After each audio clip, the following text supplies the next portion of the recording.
Today, we're going to demonstrate how to build dynamic and robust FileMaker system by looking at a particular common use case, which is using ExecuteSQL to grab data from the FileMaker system. The ExecuteSQL function is a context-independent function that allows you to query any data you want on any layout or any context you want.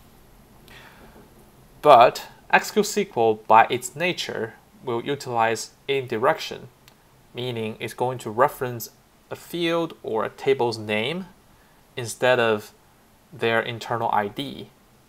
So if not treated carefully, when you're changing your field name or table's names that are referenced in your ExecuteSQL statement, you will break the statement. So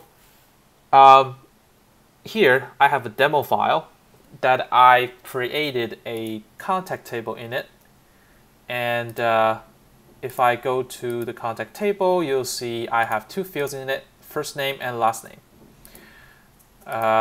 Let's go to the contact list screen, and you can see I already created 8 records in here with their first name and last name populated. Now let's head to the example. I have 2 examples here. The one on the left is a bad example, and in the SQL statement you can see the field I'm querying and the table I'm querying from, both of their names are hard-coded in this example. And then the one on the right side is utilizing some custom function to grab the field names and table name dynamically. So right now, if you take a look at the field name and table's name, it still match what we have in here.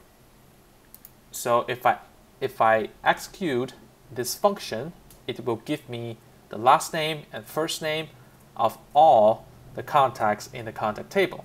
And I'm displaying that using a custom dialog. So here you can see that it gives me all 8 records back. And of course, if I use the one on the right side, it'll give me the same result. Now, let's try change the field names a little bit. Let's do it this way. And let's change the table name as well.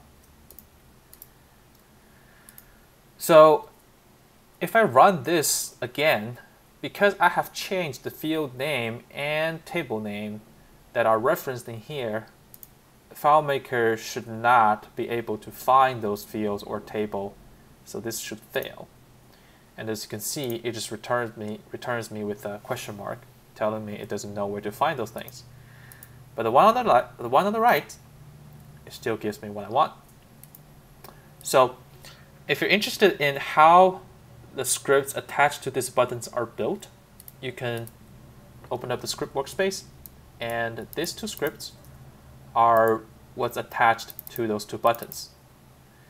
And also, if you are interested in how these custom functions are working, you can click on the File menu, Manage, Custom Functions, and these 2 are the functions that I used in the good example.